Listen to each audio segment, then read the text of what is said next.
Welcome to Subramani. This is about what the number of scams which are increasing, and scams I don't mean the big ones, I mean the number of people attempting to take money out of you, right? So this is fun. I think this is very important video. Please share it among your friends, relatives, yeah, your children also, and your parents also.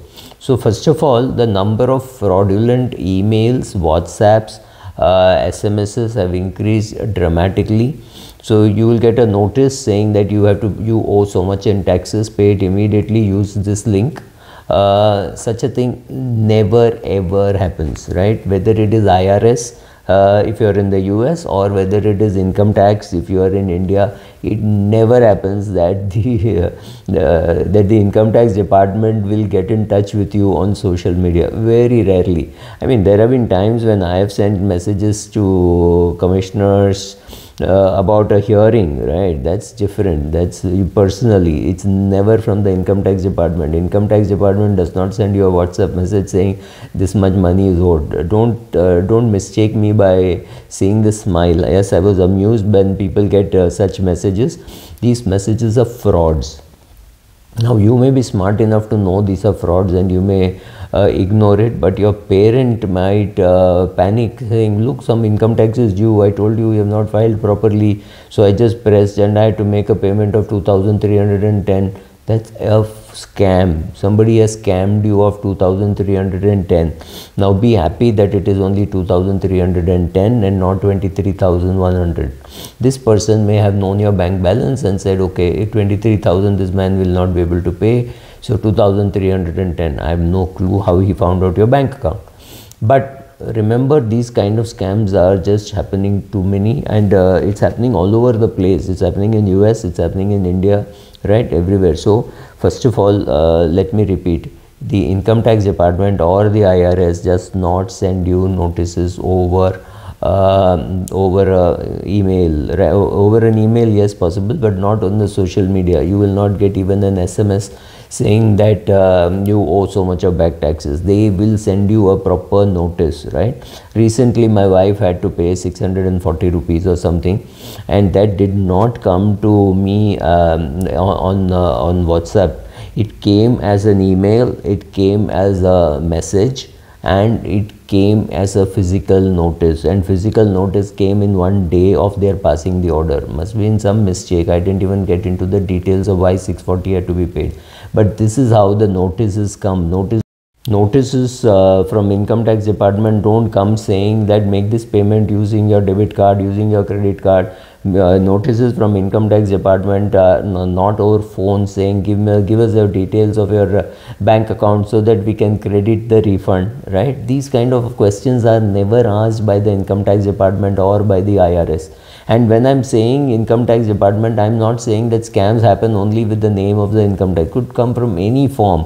It could come from guys saying, oh, you have this insurance policy that is matured, and so we were giving you a new one, so please buy this, or some nonsense. All this is scams to get money out of you. Some of them are genuinely genuine in the sense that the company's managing director, IRDA, everybody knows this is happening. So don't even pretend that they don't know. When you tell them, even as a journalist, if somebody confronts the CEO, he said, is it so? I didn't know about it. This is bullshit, because a lot of these policies are being sold. The company knows what is happening. So it is not to say that everybody out there is there to protect you. They are here to increase their sales. So whether it is a very, very reputed insurance company, government-owned insurance company, it does not matter. They all do all these scams to increase their sales. So be careful. Some are scams where your money is completely lost. That, right, 2,310 that you have to pay for income tax, that is fraud. Somebody has taken your money and gone. The next type of fraud is when an insurance company calls you and says, oh, you have to do this, and for this you have to buy this, and things like that. And after you pay, you realize that you have been conned into buying a wrong or a bad product. Since you can't do anything about it, and 15 days have passed, people say, oh, let me pay for 3 more years and keep it alive, and things like that. If you tell me that the IRDA does not know about it, or if you tell me that the insurance companies do not know about it, the managing directors do not know about it, I would be highly amused. Everybody in the system knows what is happening, right? So beware that income tax department will not send you notices on SMS. Income tax will not say, if you do not make this payment, we'll come to your house with the police. They just don't have the powers to do any of these things, right? Please understand, they are not CBI that they can come to your house. They can send you a notice. Are they going to raid you because you have not paid some 640 rupees? No, that's never going to happen. They can send you a notice. They can send you a notice again, and then they can warn you, but beyond that they cannot bring the police to your house and raid for 640 rupees. The cost of coming to your house will be more than that. So don't worry about those things. Money owed to you by income tax department, go to the income tax department's website, create your login. It's not very difficult to navigate and see if there is some claim at all. If there is some claim, make the payment. They are not going to come to your house with the police. Remember, also this COVID gave an opportunity for many scamsters to come and check out and say this so and so needs money, so and so needs this donation. So there have been scams on that also. So if you do not know whom to give as a donation, go around, find out exactly how you would find yourself a dentist or a gynecologist or a physiotherapist, right? You'll ask people. Do that way. Some local persons must be doing a fantastic job in your own locality. Go and give it to that person. And I don't think there is a shortage of causes to give. If your maid servant has 3 children, pay for their education. Right? Don't worry about, oh, I'm paying only a salary of 2000 rupees a month. How can I pay for all that? Doesn't matter. If you educate 3 kids, whether she leaves you and goes, whether she stays with you, don't bother too much. You want to give charity, right? So when you give charity to some XYZ, you don't know how they are using it. Here you know you're paying the school fees for your maid, or you're paying insurance for your maid, right? So I have this very simple theory. If there is somebody whose insurance, whose medical bill you will end up paying. You have a younger brother who is not adequately insured, and if he falls ill and if he needs hospitalization, you will step in financially. Make sure that you take medical insurance for that family, right? So sorry, this is a digression.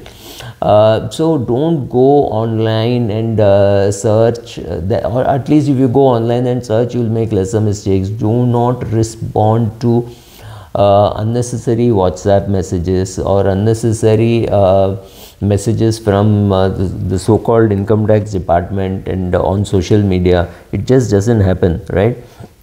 They will not bring the local police. They don't even say, they will give you a show cause notice why we should not take action, because you have not paid with 640 rupees. So that is the sequence of events which will happen. They will not ask for your debit card, credit card numbers or accounting numbers on the phone. Of course, while filling in the return, you have to give your account number details to show where the refund should come. That is true. But if you have not filled up, which is very unlikely, they will not call up and say, give me your PIN number, give me your account number. They don't do that kind of stuff. I wish they did, but they don't, right? Will they share your income tax details with anybody else? Well, officially they will not. Can they? Do they? I don't think they do, but there could be some black sheep which has access to your information, gives it to them, right? So generally you will get a notice or something like that from the income tax department. Similarly, when we only have data about US, about how much money is lost in such scams, the figure exceeds $1 billion US, and I won't be surprised if that figure is somewhere near at least $500 million US even in India. There would be scamsters sitting in US and conning Indians. There would be scamsters sitting in India and conning the US people, US citizens. All that is happening. So just be careful, and very importantly, sit with your parents and tell them not to click on such stuff, right? Or tell them anything you have, just forward it to me. I will decide what is to be done. It is very important to tell them that if they are cheated, it is not because of their fault, but because the cheaters know how to work on you, how that you are a soft target, that they can make you feel guilty that so much of income tax is due, and the parent, as expected, gets angry on the kid for not filing the return properly or whatever. So make sure that you talk to your children if they are using phones, and talk to your parents. So if children using phones could mean anybody above 18, right? So a 14-year-old also today has a bank account, but may not be able to operate it online, but they also get OTPs, they also make payments, right? Almost all kids today have a UPI, so they make payments there. So somewhere, so be careful and treat this as something very important. Family communication, share it with everybody you know, so that let's not let the cheaters cheat us. Let that be our aim for 2023 and onwards. Thank you.